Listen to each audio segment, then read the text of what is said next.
ningún lado, o sea, no es algo que ni que tengamos que hacer, ni que tengas que hacer, ni tampoco algo que pueda venir de fuera, ¿no?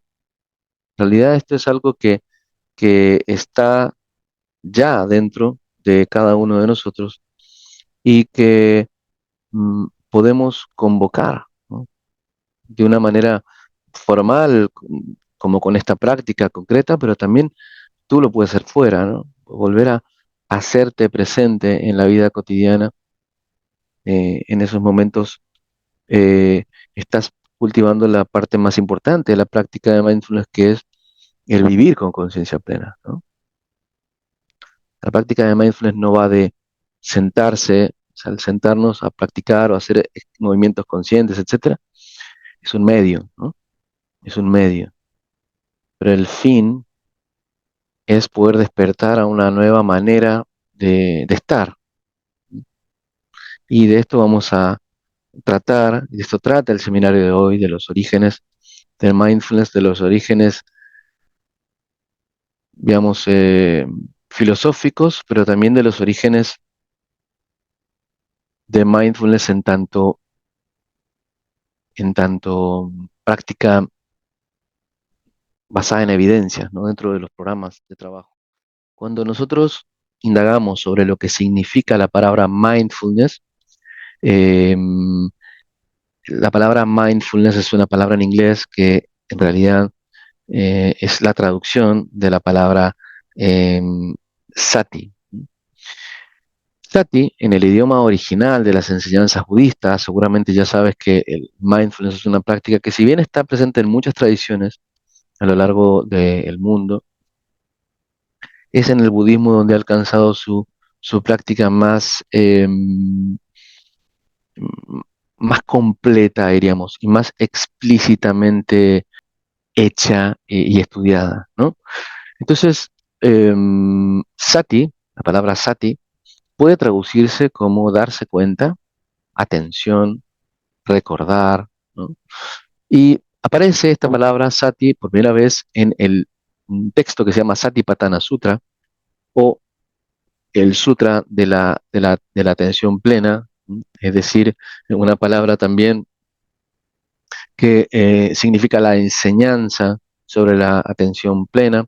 Y en este sutra, que es digamos, la manera en la cual las enseñanzas budistas se plasmaban, ¿m? Sobre todo las fundamentales, ¿m? eh, es, es cómo se transmiten estas enseñanzas, ¿no? En este sutra se aborda la atención plena.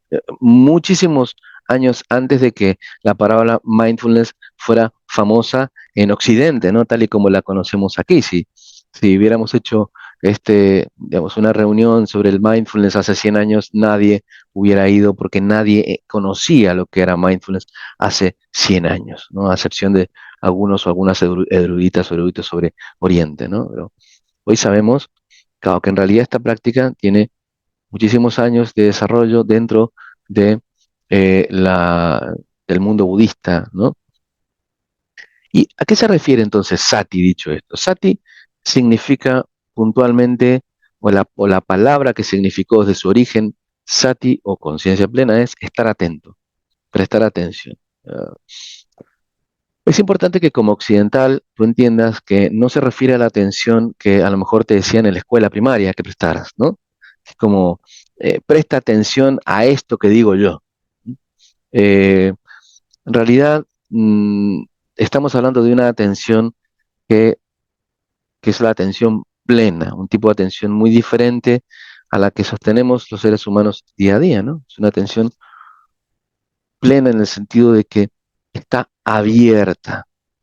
Es una atención abierta, es una atención que se, se abre a lo que ocurre momento a momento, es decir, es una atención presente, repito, una atención eh, que no estamos acostumbrados a prestar, y es una atención además que se basa en la, la apertura a la experiencia, em, y también a estar presente con las cosas que ocurren sin rechazarlas, sin, sin, eh, sin engancharme con ellas, ¿no?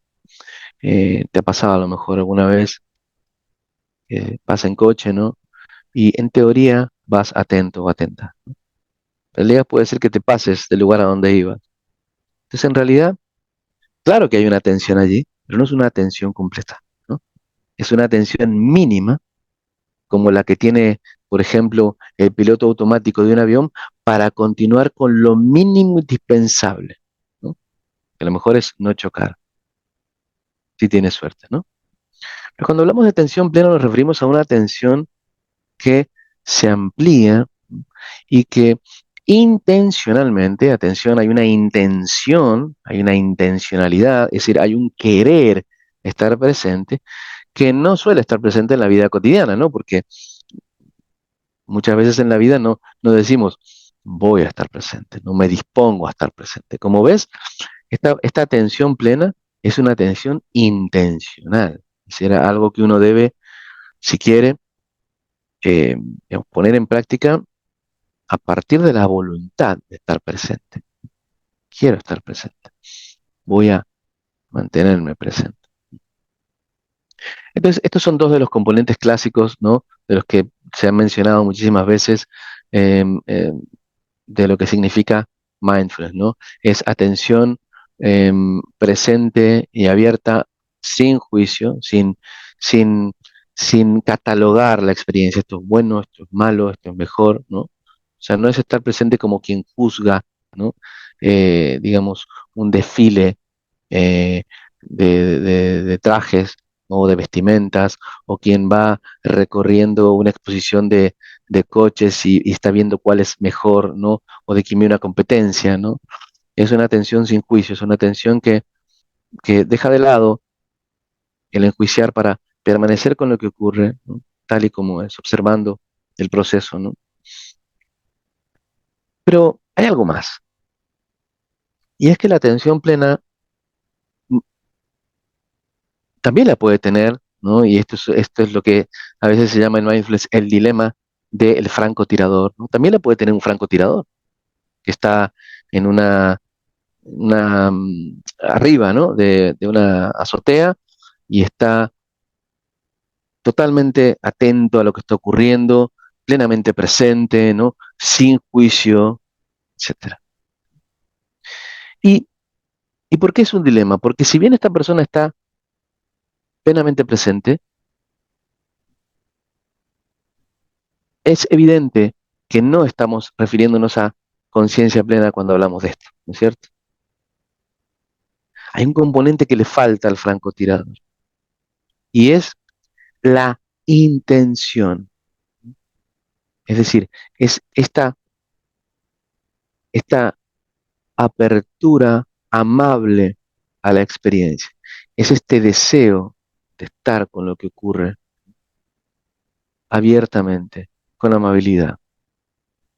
Amabilidad es una palabra que proviene, por supuesto, de amar, la posibilidad de mantenernos presentes y también cultivando el, la capacidad de amar la experiencia, no en un sentido erótico, sino en un sentido, digamos, eh, de convivencia amable, amorosa, afable con lo que ocurre, ¿no?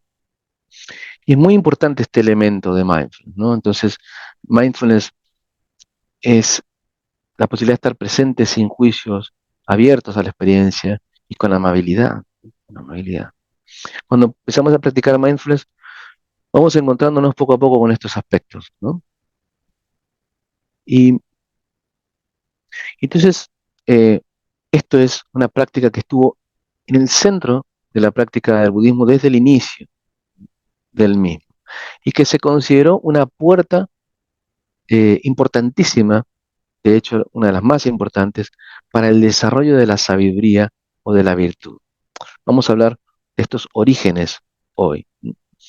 Em, pero bueno, antes de eso es importante aclarar que no es mindfulness, ¿no? Y esto es muy importante, tan importante en un mundo globalizado donde hay tanta información, como entender que sí es, ¿no? Mindfulness no es tener la mente en blanco, no es no tener pensamiento. no es no tener emociones. Es decir, no solamente porque es imposible, la actividad cerebral hace que sea imposible tener la mente en blanco. La mente en blanco es un invento, digamos, más bien, eh, es una metáfora, ¿no? Eh, realmente, eh, científicamente, aunque hay estados en los cuales los contenidos mentales disminuyen, la mente nunca está totalmente, ¿no?, sin contenido, ¿no? La conciencia no está sin contenido, a excepción de experiencias muy puntuales, ¿no?, después de muchos años de práctica. Pero en general, un ser humano normal no tiene la mente en blanco. Mindfulness no va de eso, ¿no? Tampoco se trata de no sentir emociones. Al contrario, mindfulness se trata de aprender a darnos cuenta del proceso de nuestras emociones, de cómo las emociones surgen, de, de su transcurso en la conciencia, y si es posible también de advertir, eh, si, su deceso en la conciencia, ¿no? Es decir, de como un explorador o exploradora que mira, ¿no?, a un animal caminar, ver cuando sale de la cueva y vuelve a ingresar, ¿no?, a la cueva. O como alguien que observa los movimientos del sol, ver el amanecer y observar, ¿no?, digamos, el crepúsculo, eh, como una forma de indagación, ¿no?, sobre lo que esto es. Entonces, así también con nuestras emociones. No se trata de no sentir, sino de, al contrario, prestarles una atención especial a las emociones. Mindfulness tampoco es retirarse de la vida, ¿no? Evidentemente, por la tradición budista que hay detrás, y por la manera en la que se nos ha contado cómo funciona el budismo, puede que una idea que surja es que hay que retirarse de la vida cotidiana, y irse a un lugar alejado en las montañas para, practicar la conciencia plena. Bueno, hay personas que lo hacen y esto, obviamente que, en muchos casos ayuda, pero la conciencia plena no depende de un lugar, no depende de un espacio concreto, no depende de una locación, ni de unos adornos, ni de un ropaje. O sea, la conciencia plena es una capacidad que podemos cultivar, eh, digamos, y los recursos que necesitamos para esta práctica son una enseñanza adecuada y nuestra propia humanidad. Es decir, que, no se trata de retirarse de la vida, sino al contrario, practicarlo en la vida, ¿no? La conciencia plena solo se puede practicar en la vida. Bueno, muy bien. Por otro lado, mindfulness no se trata de buscar la felicidad, no consiste en buscar la felicidad. Y esto puede parecer extraño, ¿no? ¿Cómo puede ser que no se trate de buscar la felicidad? Y es que en realidad, em, la felicidad como tal, cuando en la práctica de mindfulness es buscada, suele propiciar todo lo contrario, ¿no? La frustración. El meditador o meditadora Nobel, cuando empieza a practicar, no encuentra la felicidad, ¿no es cierto?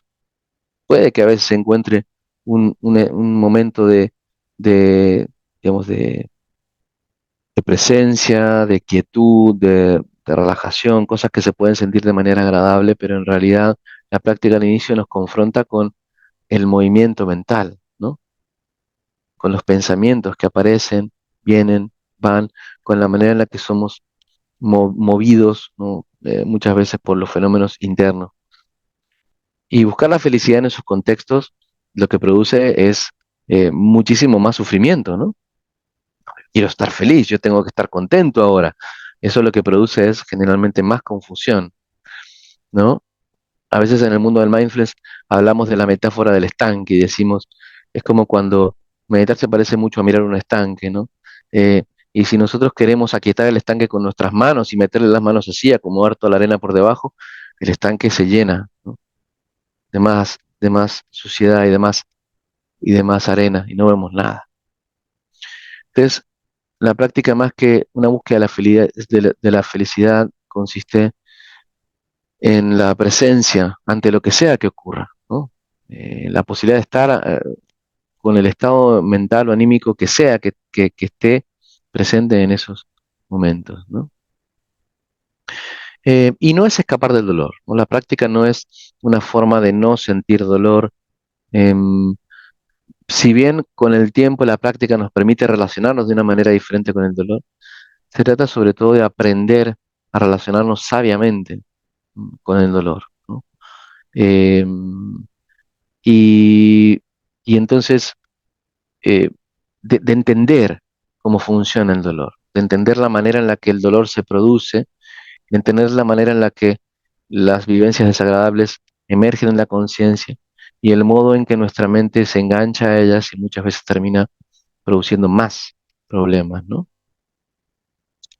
Es como ves, probablemente diríamos que todo esto es lo que en general a veces de una manera bastante poco responsable se promociona como lo que es mindfulness, ¿no? Y esto es algo em, que, que deberías tener en cuenta, ¿no? No es esto, es otra cosa. ¿M? Y es esta otra cosa de la que hablamos, tiene su origen, la práctica de esta otra cosa, tiene su origen en una visión de la condición humana compartida tanto por el hinduismo como por el budismo, ¿no? Dos religiones hermanas dentro de Oriente. Como sabemos, el budismo es un desprendimiento del hinduismo, ¿no? Es una revisión que se hace del hinduismo y por tanto comparte muchas cosas en común con él, ¿no? Es un caso análogo a lo que ocurre con el cristianismo y el judaísmo, ¿no? Hay una historia en común y un compartir, ¿no? Elementos, ¿no? Esta visión de la condición humana que hay en el budismo es importante tenerla en cuenta cuando enseñas mindfulness, porque veo que hay muchos instructores aquí, instructoras, porque si no la tienes en cuenta, probablemente no puedas eh, articular claramente el sentido de la práctica, ¿no? Entonces, al entender cómo surge esta visión del mundo, puedes entender también cómo cultivar una práctica que sea coherente con, con aquello para lo cual fue diseñada la práctica en sus orígenes, ¿no? Vamos, vamos a ello, ¿ok? Bien, desde esta visión del mundo, la existencia humana se centra en un nodo de percatación consciente dentro de un aparato sensorial. ¿Qué significa? Que para el budismo, eh, al menos este budismo primero del que estamos hablando históricamente, cuando se construye el Satipatthana Sutra, entiende que eh, nuestra existencia está dentro, ¿m?, de un mundo de los sentidos, o sea, de un mundo en el cual sentimos dolor, sufrimiento, pero además del dolor, el sufrimiento, las experiencias neutras, está la conciencia, ¿no? Hay algo que se da cuenta de esto que está ocurriendo, ¿no es cierto? Cuando tú te pegas con un martillo en un dedo, pues hay alguien o algo que se da cuenta de ese dolor, ¿no es cierto? No está, es decir, hay una experiencia de testigo de ese dolor que está muy clara en los sentidos, ¿no? En la visión, en los olores, en el gusto, en el tacto, ¿no? Desde el punto de vista del budismo, no hay un ser externo que vaya a salvarnos del sufrimiento. No hay tal cosa, como puede pasar en otras religiones.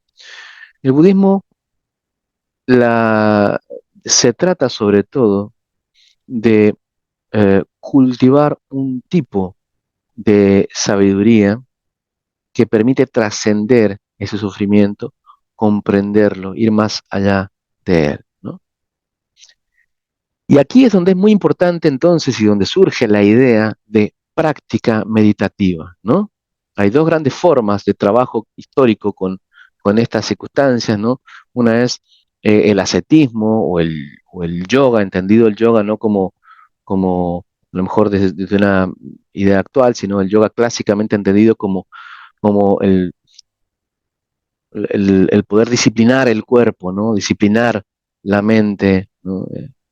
Y otra forma de trabajo es la meditación, es decir, la posibilidad de observar lo que nos ocurre, ¿no?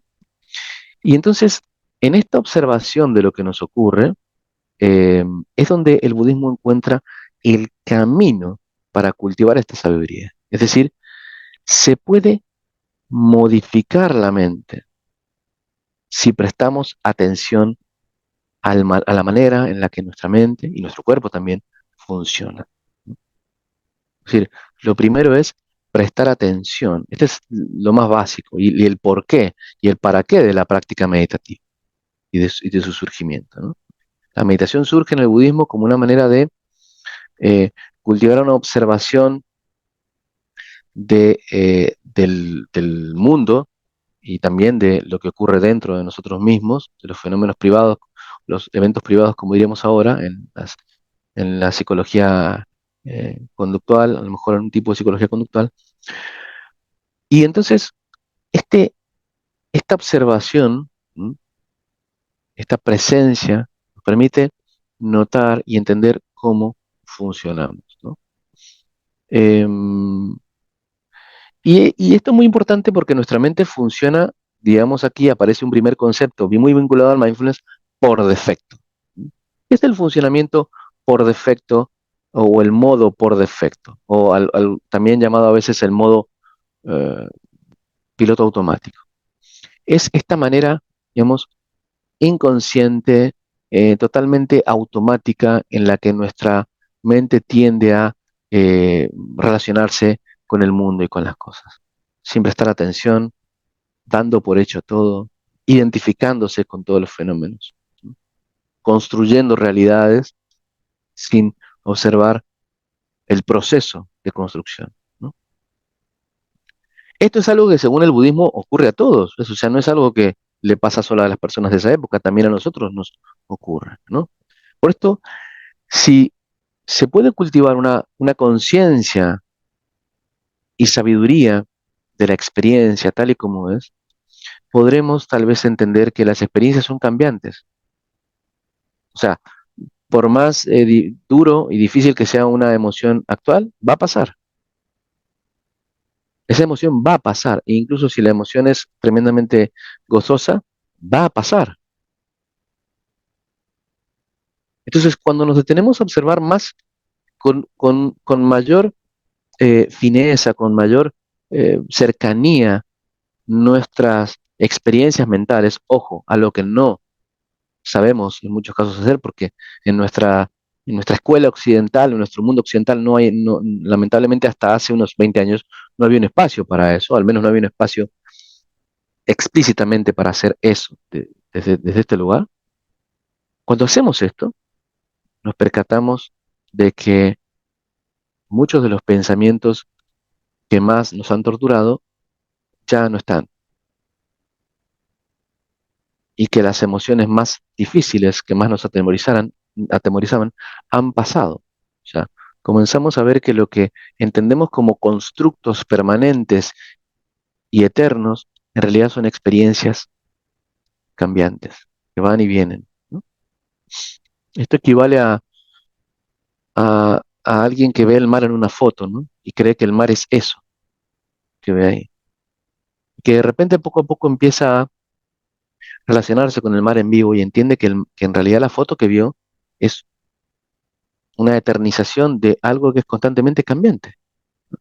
Entonces, nuestra práctica nos va acercando a esta posibilidad de mirar más de cerca nuestra propia mente. Y esto es algo muy importante para la psicología budista, ¿no? La meditación mindfulness permite aprender a observar la mente. Mirar los fenómenos mentales desde esta práctica que hemos mencionado permite observar la mente. Y es que la mente es un órgano constructor de mundos. ¿Mm? ¿Qué significa esto? Que nuestra mente constantemente está construyendo realidades, ¿no? Cuando conocemos una persona, por ejemplo, ¿qué hace nuestra mente? ¡Rum! Rápido se forma una idea, esa persona, sin que hayamos entablado una palabra a lo mejor. Trae recuerdos, experiencias, sensaciones y construye. Lo mismo hace con nosotros nuestra mente. Es una gran constructora de mundos. Y una de las construcciones más eh, difíciles de captar desde el punto de vista del budismo es el yo, ¿no? Es decir, el yo también es una construcción. Nosotros también somos una construcción que se ha ido conformando a partir de imágenes que se nos han contado sobre nosotros, cosas que nosotros recordamos. Nuestra mente constantemente está activando, ¿no?, este sistema de identidad, constantemente. Eso es una situación constante. Y cuando comenzamos a practicar mindfulness, nos damos cuenta de que esta identidad, esto que parece tan sólido, esto que parece tan eterno, tan de piedra, ¿no? La práctica de la atención plena nos permite darnos cuenta de que las cosas surgen, ¿no? Aparece un pensamiento, ese pensamiento lleva a otro pensamiento y ese a otro. Aparece una sensación de temor que se relaciona con un pensamiento atemorizante que a su vez produce una sensación de tensión, ¿no? Empezamos a darnos cuenta, como quien acerca un microscopio, ¿no?, que hay mucho más allí en esto que consideramos un solo bloque, ¿no?, de experiencia. Y esto, dice el budismo, es la clave para cambiar la relación con el sufrimiento. Entonces, se trata de aprender a relacionarnos con los fenómenos mentales. Esta es la clave, ¿no? Esa es la clave. No de vivir en otro cuerpo, ni vivir otra vida, ni vivir en otro lugar siquiera, porque además no se puede desde este punto de vista, ni tiene sentido. El único lugar de, si se quiere, de sabiduría es aquí y ahora, ¿no? Entonces, la meditación mindfulness nos invita a concentrarnos en los eventos como elementos del mundo, no como elementos del mundo, sino como fenómenos, como cosas que están ocurriendo, ¿no? Me doy cuenta de un pensamiento y cómo surge. Al principio de la práctica, muchas veces los meditadores lo que observan es el gran movimiento de la mente, pero con el tiempo podemos comenzar a ver cómo surgen los fenómenos y cómo se vinculan con otros fenómenos. Y es normal que nos pase esto al empezar a practicar mindfulness, o cuando guiamos mindfulness hacia otras personas, es normal que a las personas les pase, desde luego, ¿no? Porque nuestros reflejos, todo lo que somos, está dirigido precisamente a pasar por alto los detalles de la experiencia. Eh, y la práctica nos permite, en vivo, ver ese proceso de construcción de la identidad, en el que muchas veces quedamos atrapados, atrapados en un pensamiento sobre nosotros mismos, atrapados en una sensación, atrapados en una disposición mental, ¿no? La práctica nos permite eh, ir tomando distancia de estos elementos y poder ver cómo surgen. Y ese espacio de distancia es muy importante, porque entonces nos va a permitir eh, darle otro lugar a las experiencias internas, darle otro lugar en nuestra vida, comenzar a tomar protagonismo de otra manera. Es decir, que nuestra conciencia sea la protagonista, que nuestro estar vivo sea nuestro protagonista y no los, digamos, la tendencia rígida, ¿m?, a dejarnos llevar por lo que ocurre dentro nuestro, ¿no? Entonces, em, constantemente nuestra mente está produciendo lo que llamamos macroconstrucciones. ¿Qué son? Pensamientos, recuerdos, fantasías, planes. Bien podríamos decir que nuestra mente cognitiva y emocional es una gran fábrica, ¿no?, de productos de la mente, ¿no? Pensamiento, recuerdo, fantasías, planes, una y otra vez, una y otra vez, una y otra vez. Entonces, la práctica nos permite ver la naturaleza construida de esa experiencia, ¿no? Cuando respiramos, por ejemplo, con algo tan simple como eso, y exhalamos, ese solo acto nos permite tomar una pequeña perspectiva, muchas veces, de las fantasías, de los planes, de los pensamientos, ¿no? Es algo muy simple. Y cuando tomamos esa perspectiva, entonces ya hemos cultivado una breve desidentificación con esos procesos que están muy vinculados, ¿no? Ahora lo sabemos científicamente, a la ansiedad, a la depresión, al estrés, ¿no?, entre otras palabras, ¿no? esa sobreidentificación con los fenómenos internos. Está muy vinculada al estrés, a la depresión y a muchos fenómenos vinculados a los trastornos mentales o a problemas mentales, ¿no? Entonces, mindfulness, dice Olensky, es una herramienta para nuestros tiempos. En realidad no es solo una práctica antigua aunque lo es, por supuesto que es una práctica antigua y tiene muchísimo sentido que, que lo sepamos. De hecho, este seminario es precisamente para comprender eso, ¿no? Y entenderlo, pero es una práctica que en realidad tiene mucho que ver con la ciencia actual y ha habido una excelente relación entre la ciencia actual y el mindfulness, que yo creo que está en desarrollo, ¿no?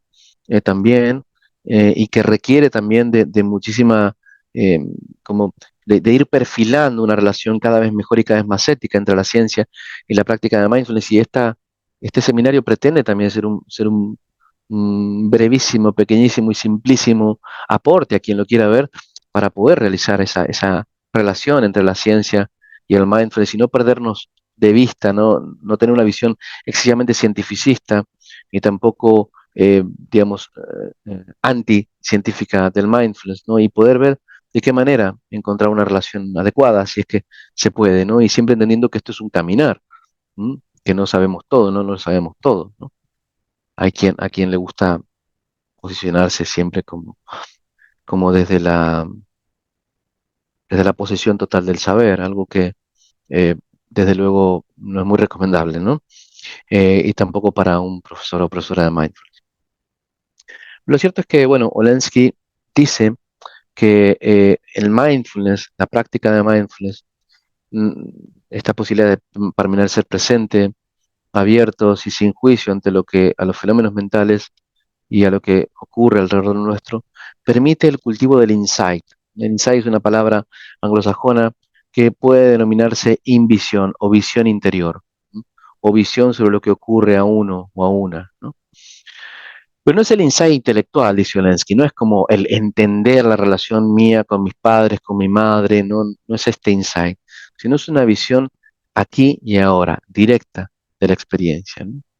Es un poder notar el proceso de construcción de los eventos mentales momento a momento dentro nuestro. Y esto conduce a la sabiduría, ¿no?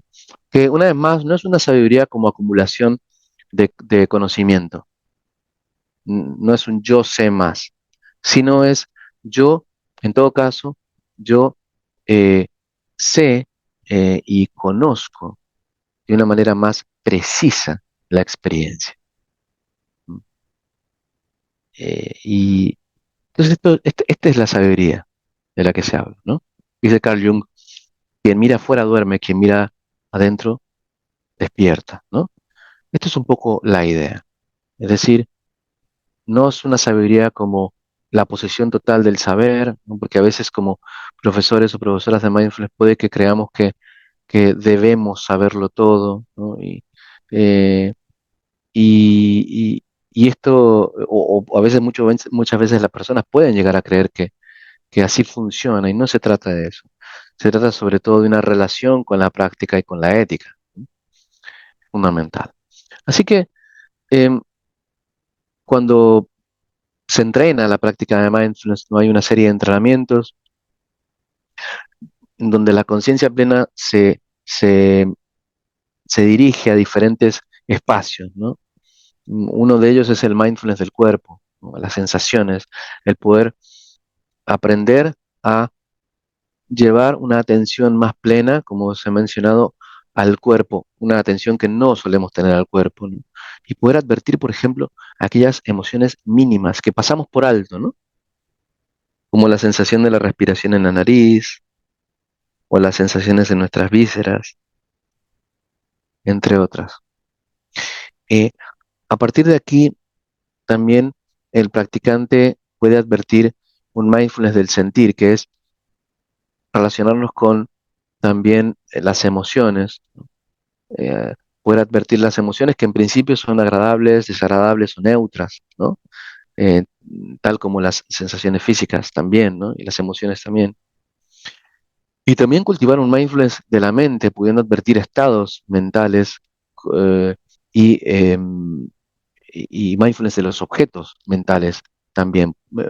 Es decir, poder advertir los procesos de desarrollo de estos fenómenos mentales en la mente. Es decir, ir perfilando poco a poco la visión. No me quiero detener mucho aquí, porque esto implica todo un desarrollo aparte, pero lo que quiero, digamos, transmitir es esta idea de que hay una serie de, digamos, de vías, ¿m? En que en los programas de mindfulness se, se caminan, ¿no? Se transitan llevando la atención plena allí, ¿no? Entonces, hay prácticas que nos sirven para cultivar la atención al cuerpo, a otras para cultivar la atención a las sensaciones, otras que nos sirven para cultivar la atención a los estados mentales más complejos, ¿no? Y cualquier entrenamiento en mindfulness implica, ¿no? Atravesar por estas diferentes prácticas, ¿no? Pero, ¿qué es práctica, ¿no? Y me encantaría que podamos ahora detenernos un poco en lo que dice el gran John Kabat-Zinn sobre esto.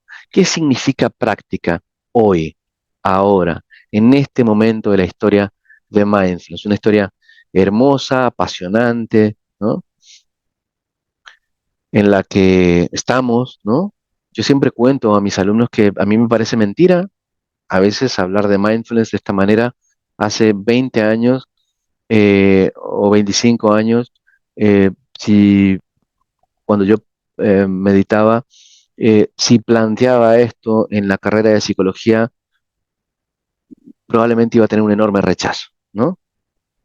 O bien rotundo, o a lo mejor iba a haber uno o dos docentes interesados, pero en general era un contundente rechazo, ¿no? Porque era imposible pensar en esto. Sin embargo, ya en aquel momento se estaba cosiendo en muchos lugares del mundo, sobre todo en Estados Unidos, esta nueva forma de entender la mente y que hoy, junto a otros aportes y otros desarrollos filosóficos, ha dado lugar a lo que llamamos la psicología contemplativa, por ejemplo, ¿no? Algo impensable hace mucho tiempo de esta manera, ¿no? Em, bueno, ¿a qué nos referimos con práctica cuando hablamos de prácticas de mindfulness? Bueno, no se trata del ensayo, dice John Kabat-Zinn, no es un ensayo, no es practico para luego hacer bien algo, ¿no? No se trata de eso, la práctica, no es la idea. En realidad la práctica eh, hace referencia al compromiso real con la disciplina, al gesto interior que invita y encarna, dice John Kabat-Zinn, y me encanta esto, ¿no? ¿Qué significa práctica? Es cultivar este gesto interior que, que invita y encarna. Es poder entrar en los estados de conciencia plena a voluntad, con amabilidad, momento a momento. Em, por tanto, podría traducirse como el acto, ¿no? El gesto de la conciencia plena. Y este gesto implica mantener la atención en la vida cotidiana, ¿no? Como dice John Kabat-Zinn, la vida es la verdadera maestra. O sea, la vida es el verdadero lugar en donde la práctica, en donde este gesto se puede realizar, ¿no? No es otra vida, no es otro momento, no es otra persona, eres tú aquí y ahora, ahí. Y es difícil para la mente conceptual entender esto. No obstante, es la única. Quien practica mindfulness lo sabe, ¿no? A veces estamos dentro de un contexto de práctica y decimos, vale, suelto y permanezco, ¿no? Aquí. Y hay un momento ahí de encuentro, ¿no? De síntesis que nos permite cultivar este gesto, ¿no? Entonces, hay prácticas de mindfulness, sí, claro, hay prácticas formales de mindfulness que han sido desarrolladas por muchas personas. Uno de los mayores difusores de estas prácticas es John Kabat-Zinn, ¿no? Un biólogo investigador de la Universidad de Massachusetts, que creó el programa Mindfulness Based Stress Reduction, el programa de reducción de estrés basado en mindfulness, el programa más estudiado del mundo de mindfulness y que es la base de todos los programas de mindfulness, ¿no? Ese programa de 8 semanas, donde se realizan todas las prácticas básicas de mindfulness, que es la columna vertebral, ¿no?, de todos los demás programas de mindfulness, ¿no?, y que todo instructor debe conocer, desde luego, ¿no? Por eso nuestra formación está incluido también el mismo. Eh, y eh, cuando realizamos prácticas formales, debemos entender que las prácticas son el mapa, pero no son el territorio, dice John Kabat-Zinn. El mapa no es el territorio. El mapa es una representación, es una manera de señalar el territorio, pero el territorio es la conciencia en la propia vida, en todos los momentos de la vida. ¿Mm? Momento a momento es momento a momento, y no se circunscribe solo a los momentos de práctica.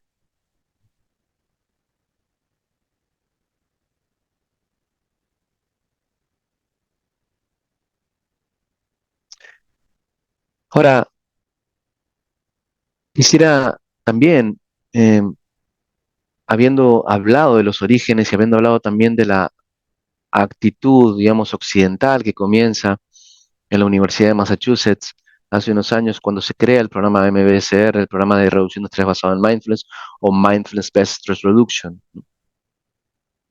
Y mucho de lo que pasa con mindfulness nos impacta a todos los profesores de mindfulness, aunque no enseñemos MBSR, aunque enseñemos intervenciones basadas en mindfulness, aunque seamos instructores de mindfulness, ¿no?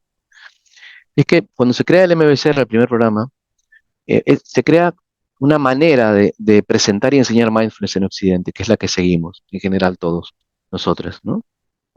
Y este es un mindfulness diferente al mindfulness que históricamente se practicó, porque es un mindfulness secular. ¿Qué significa? Un mindfulness que no enfatiza los factores culturales, religiosos o ideológicos vinculados a los orígenes budistas. Y es por esto que en los programas de mindfulness pueden entrar católicos, pueden entrar judíos, pueden entrar protestantes, pueden entrar ateos, agnósticos, también budistas, ¿no? Y también pueden entrar personas de diferentes culturas, ¿no? El profesor o la profesora de mindfulness, con las herramientas que tiene, debe poder cultivar esta capacidad de estar cultivando la práctica desde esta apertura, desde esta inclusión, ¿no? Y no es un enfoque antirreligioso, y ni mucho menos antibudistas, al contrario. Es un enfoque que intenta ser fiel a la dimensión universal de la enseñanza budista, ¿no?, que intenta, y sobre todo nosotros acá en el círculo, hacemos un enorme esfuerzo por intentar vincular, ¿no?, en los retiros, en las sesiones de clase, la enseñanza original, y poder brindar un espacio de una práctica que sea ética, pero que también sea secular, de mindfulness. Es un enorme reto, es un enorme reto, y nosotros eh, estamos en el mismo barco que cualquier persona, ¿no?, intentando hacerlo de la mejor manera como cualquier docente de mindfulness, ¿no? Pero es una búsqueda que nos parece muy importante, porque, porque de lo contrario, ¿no?, podemos caer en la enseñanza del mindfulness superficial, lineal, simple, excesivamente centrada en los resultados, ¿no? Eh, que se olvida de que mindfulness es una práctica para cultivar, em, en principio, una relación con el estrés o con la depresión, etcétera, pero que también en el fondo es una práctica para toda la vida, ¿no? Es una práctica que es mucho más que eso.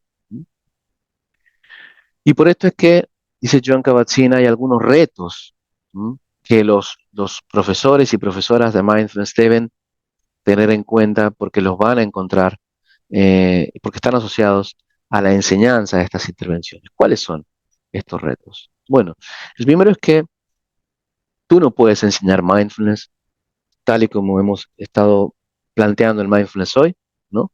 Tú no puedes enseñar mindfulness sin la práctica en tu propia vida. Es imposible poder orientar a otro en algo tan complejo como la presencia ante los fenómenos mentales, eh, y, eh, y en este cultivo de la atención amable si tú no lo haces, ¿no? Y también es muy importante tener en cuenta que mindfulness no se puede enseñar de esta manera. No es uno más de los métodos disponibles, no es una técnica. Otra vez una alumna me preguntaba, ¿no?, si mindfulness era una técnica. Y yo le decía que mindfulness no era una técnica. que hay algunas técnicas que a veces toman un poquito de mindfulness, pero el mindfulness como enseñanza dentro de las intervenciones basadas en mindfulness no es una técnica, es una manera de estar, es una forma de estar, eh, es una forma de vivir, de mirar las cosas, ¿no? Entonces no podemos descontextualizar las técnicas. ¿Mm? Y quien enseña mindfulness debe tener una práctica, pero una formación, ¿m? Suficientemente larga y profunda como para poder enseñar las prácticas dentro de un contexto eh, eficiente. ¿Qué significa esto?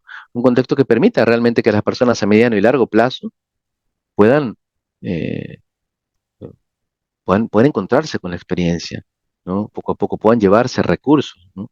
Para su práctica. ¿M? No es un quick fix, no es un poquitito de aquí para solucionar cosas. Es algo que implica eh, la tarea de toda una vida, dice John Kabat-Zinn, para el profesor o profesora. Y bueno, por esto es que en el contexto del mindfulness tenemos clases periódicas, los docentes intentamos formarnos, intentamos también participar de retiros, intentamos también estar en comunidades de apoyo, dicen John Kabat-Zinn, que son beneficiosas, ¿no? Porque nos permiten ir haciendo este trabajo de toda la vida, ¿no? De toda la vida.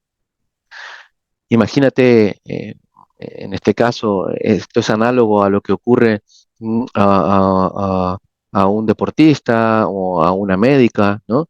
Es decir, que no se trata de que aprenda una sola técnica, debe aprender y debe continuar perfeccionándose y debe sobre todo estar en contacto con la práctica. Por eso es que nosotros como profesores o profesoras de mindfulness, sobre todo intentamos cultivar la relación directa con la práctica, ¿no?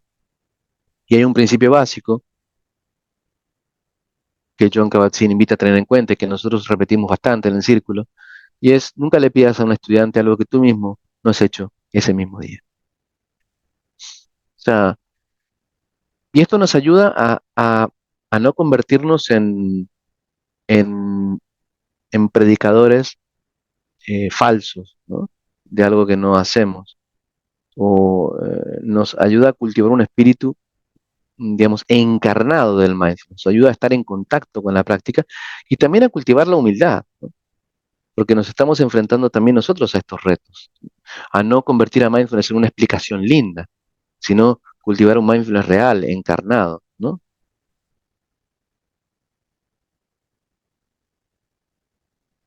Aquí tenemos, por ejemplo, un, un, por último, ¿no? Una importante lección, ¿no? Que deja John Kabat-Zinn y dice, a menos que la relación del instructor con mindfulness se base en la práctica personal exhaustiva, los resultados serán superficiales. ¿Qué significa exhaustivo? Significa una relación profunda. Y una relación profunda que en donde está el deseo amoroso de, de practicar, hay un amor por la práctica, ¿no? Así como a un profesor o una profesora de windsurf le encanta subirse a la tabla, ¿no? Pero bueno, a veces tendrá días en los que hay más viento, tendrá más frío, ¿no? Eh, pero se sube a la tabla de windsurf y va al mar. También nosotros, como instructores e instructoras, amamos la práctica y eso es una precondición para enseñar mindfulness. Te tiene que gustar, dice John Kabat-Zinn, ¿no? Te tiene que llamar la atención, te tiene que gustar y a partir de eso te vas a encontrar con que hay días de más frío, de más viento, de más oleaje, pero nos subimos a la tabla, ¿no? Por amor a la práctica, pero también por amor a las personas que guiamos, ¿no? A las que guiamos prácticas, ¿no? Eh, a las que enseñamos intervenciones basadas en mindfulness. Así que digamos que desde estos orígenes del mindfulness dentro de esta cosmovisión budista, desde esta búsqueda de cultivar la sabiduría para penetrar en la experiencia sensorial y advertir su transitoriedad, advertir estas metaconstrucciones que se producen en nosotros y que nos llevan a identificarnos excesivamente con la experiencia, eh, y la posibilidad de cultivar esta conciencia eh, plena y advertir pues, todo lo otro que hay en la vida más allá de lo que nuestra mente nos dice que hay, nuestra capacidad de enseñar, y por eso en el seminario hablé de enseñanza eficiente, se basa en ese triángulo, pretendo mostrar eso, en un compromiso íntimo con la práctica. Íntimo significa que a lo mejor nadie sabe mi relación con la práctica, pero ahí está. Compromiso íntimo, dice John Kabat-Zinn, con la práctica, eso es la base. Y si yo tengo un compromiso íntimo con la práctica, como el que tiene aquella persona que sale a hacer surf todos los días, porque ama eso que hace y porque ama a quienes enseña, ama también el poder brindar lo mejor de sí. Luego es posible cultivar un conocimiento de la propia mente, ¿no? Un entender lo que ocurre dentro nuestro que nos permite orientar a otros, ¿no? En los problemas que van a tener al aprender la práctica de mindfulness, ¿no? Orientarlos desde un lugar experiencial, ¿no? Y sobre esto es posible construir o cultivar lo que llamamos el mindfulness encarnado o el embodiment, es decir, nosotros poder cultivar la conciencia plena en los espacios de enseñanza, estar presentes cuando enseñamos mindfulness, estar desde una posición que, que, que enseña, pero enseña desde la propia presencia. ¿M? Y que lo hace también, dice John Kabat-Zinn, con humildad y experiencia. Fíjate cómo en la parte más superior de esta pirámide está la humildad y la experiencia. Es decir, la humildad es fruto de la práctica. La práctica nos enseña a ser humildes, a entender otra vez más, he caído en el mismo lugar, ¿no? Mira lo que está haciendo mi mente ahora. La práctica nos enseña la humildad, nos enseña valores importantes como la mente de principiante, como la confianza, como la disciplina, ¿no? Y por eso esta humildad va vinculada a la experiencia, ¿no? O sea, quien tiene experiencia en la práctica de mindfulness, en general es humilde en relación con la práctica porque entiende que no hay tarea más em, ambiciosa, ¿no? Que la de abrirnos a la vida tal y como es, una tarea muy ambiciosa.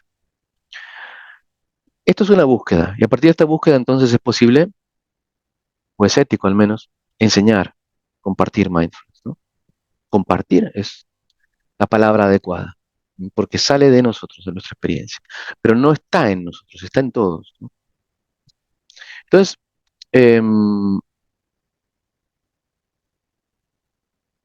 quisiera cerrar este seminario con esta invitación a recordar, ¿no? Esta, esta, esta invitación, ¿no? A, a pensar en nosotros cuando enseñamos mindfulness como aprendices eh, y amantes de la práctica, primero, y en segundo lugar como personas que la comparten desde esa relación íntima con ella, ¿no? Muchas gracias por formar parte de este seminario.